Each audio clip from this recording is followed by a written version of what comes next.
Now Sarai, Abram's wife, bore him no children. She had a handmaid, an Egyptian, whose name was Hagar. Sarai said to Abram, "See now, the Lord has restrained me from bearing. Please go in to my handmaid. It may be that I will obtain children by her." Abram listened to the voice of Sarai. Sarai, Abram's wife, took Hagar the Egyptian, her handmaid, after Abram had lived 10 years in the land of Canaan, and gave her to Abram her husband to be his wife. He went in to Hagar, and she conceived. When she saw that she had conceived, her mistress was despised in her eyes. Sarai said to Abram, "This wrong is your fault. I gave my handmaid into your bosom, and when she saw that she had conceived, I was despised in her eyes. The Lord judge between me and you." But Abram said to Sarai, "Behold, your maid is in your hand. Do to her whatever is good in your eyes." Sarai dealt harshly with her, and she fled from her face. The angel of the Lord found her by a fountain of water in the wilderness, by the fountain in the way to Shur. He said, "Hagar, Sarai's handmaid, where did you come from? Where are you going?" She said, "I am fleeing from the face of my mistress Sarai." The angel of the Lord said to her, "Return to your mistress and submit yourself under her hands." The angel of the Lord said to her, "I will greatly multiply your seed, and they will not be numbered for multitude." The angel of the Lord said to her, "Behold, you are with child, and will bear a son. You shall call his name Ishmael, because the Lord has heard your affliction. He will be like a wild donkey among men. His hand will be against every man, and every man's hand against him. He will live opposite all of his brothers." She called the name of the Lord, who spoke to her, "You are a God who sees." For she said, "Have I even stayed alive after seeing him?" Therefore the well was called Beer Lahairoi. Behold, it is between Kadesh and Bered. Hagar bore a son for Abram. Abram called the name of his son, whom Hagar bore, Ishmael. Abram was 86 years old when Hagar bore Ishmael to Abram.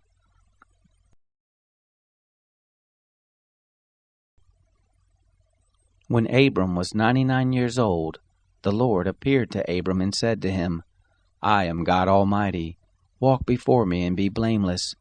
I will make my covenant between me and you, and will multiply you exceedingly." Abram fell on his face. God talked with him, saying, "As for me, behold, my covenant is with you. You will be the father of a multitude of nations. Neither will your name any more be called Abram, but your name will be Abraham, for the father of a multitude of nations have I made you. I will make you exceeding fruitful, and I will make nations of you. Kings will come out of you. I will establish my covenant between me and you, and your seed after you throughout their generations, for an everlasting covenant, to be a God to you, and to your seed after you. I will give to you, and to your seed after you, the land where you are traveling, all the land of Canaan, for an everlasting possession. I will be their God." God said to Abraham, "As for you, you will keep my covenant, you and your seed after you throughout their generations. This is my covenant which you shall keep between me and you and your seed after you. Every male among you shall be circumcised. You shall be circumcised in the flesh of your foreskin. It will be a token of a covenant between me and you. He who is 8 days old will be circumcised among you. Every male throughout your generations, he who is born in the house or bought with money of any foreigner who is not of your seed. He who is born in your house, and he who is brought with your money must be circumcised. My covenant will be in your flesh for an everlasting covenant. The uncircumcised male who is not circumcised in the flesh of his foreskin, that soul shall be cut off from his people. He has broken my covenant." God said to Abraham, "As for Sarai your wife, you shall not call her name Sarai, but her name will be Sarah. I will bless her, and moreover I will give you a son by her. Yes, I will bless her, and she will be a mother of nations. Kings of peoples will come from her." Then Abraham fell on his face and laughed, and said in his heart, "Will a child be born to him who is 100 years old? Will Sarah, who is 90 years old, give birth?" Abraham said to God, Oh, that Ishmael might live before you." God said, "No, but Sarah your wife will bear you a son. You shall call his name Isaac. I will establish my covenant with him for an everlasting covenant for his seed after him. As for Ishmael, I have heard you. Behold, I have blessed him, and will make him fruitful, and will multiply him exceedingly. He will become the father of 12 princes, and I will make him a great nation. But my covenant I will establish with Isaac, whom Sarah will bear to you at this time next year." When he had finished talking with him, God went up from Abraham. Abraham took Ishmael his son, all who were born in his house, and all who were bought with his money, every male among the men of Abraham's house, and circumcised the flesh of their foreskin in the same day, as God had said to him. Abraham was 99 years old when he was circumcised in the flesh of his foreskin. Ishmael his son was 13 years old when he was circumcised in the flesh of his foreskin. In the same day both Abraham and Ishmael his son were circumcised. All the men of his house, those born in the house and those bought with money of a foreigner, were circumcised with him. The Lord appeared to him by the oaks of Mamre, as he sat in the tent door in the heat of the day. He lifted up his eyes and looked, and saw that 3 men stood opposite him. When he saw them, he ran to meet them from the tent door, and bowed himself to the earth, and said, "My Lord, if now I have found favor in your sight, please don't go away from your servant. Now let a little water be fetched, wash your feet, and rest yourselves under the tree. I will get a morsel of bread, so you can refresh your heart. After that you may go your way, now that you have come to your servant." They said, "Very well, do as you have said." Abraham hurried into the tent to Sarah and said, "Quickly make ready 3 measures of fine meal, mix it and make cakes." Abraham ran to the herd and fetched a tender and good calf and gave it to the servant. He hurried to dress it. He took butter, milk, and the calf which he had dressed, and set it before them. He stood by them under the tree, and they ate. They said to him, "Where is Sarah your wife?" He said, "See, in the tent."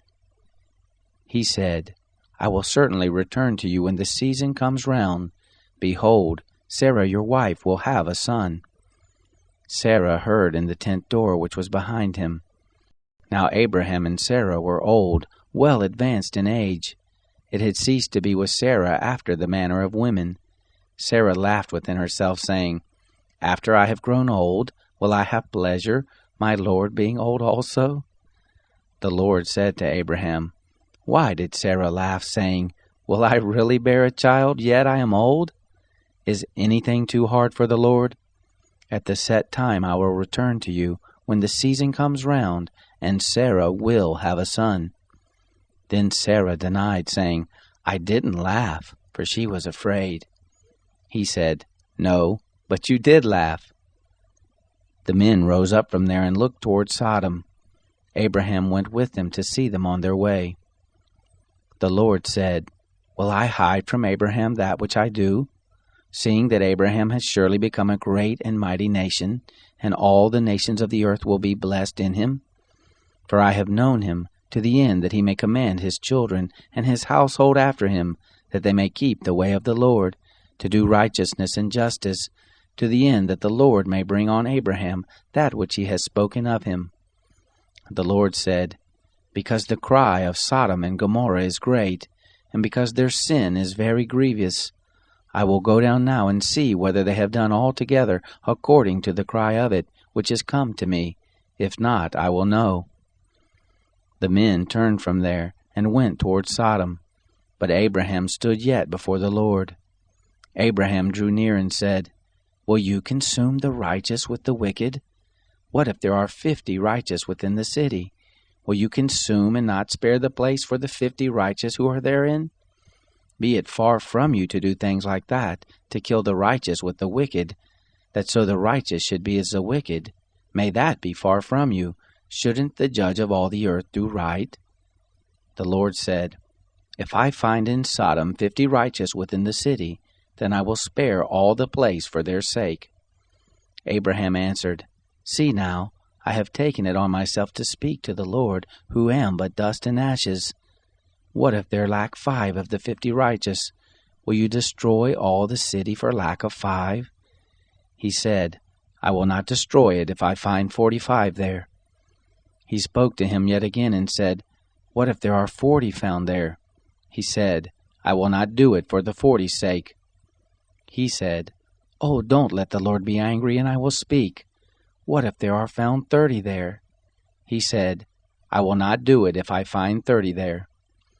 He said, See now, I have taken it on myself to speak to the Lord. What if there are 20 found there? He said, I will not destroy it for the 20's sake. He said, Oh, don't let the Lord be angry, and I will speak yet but this once. What if 10 are found there? He said, I will not destroy it for the 10's sake. The Lord went his way as soon as he had finished communing with Abraham, and Abraham returned to his place.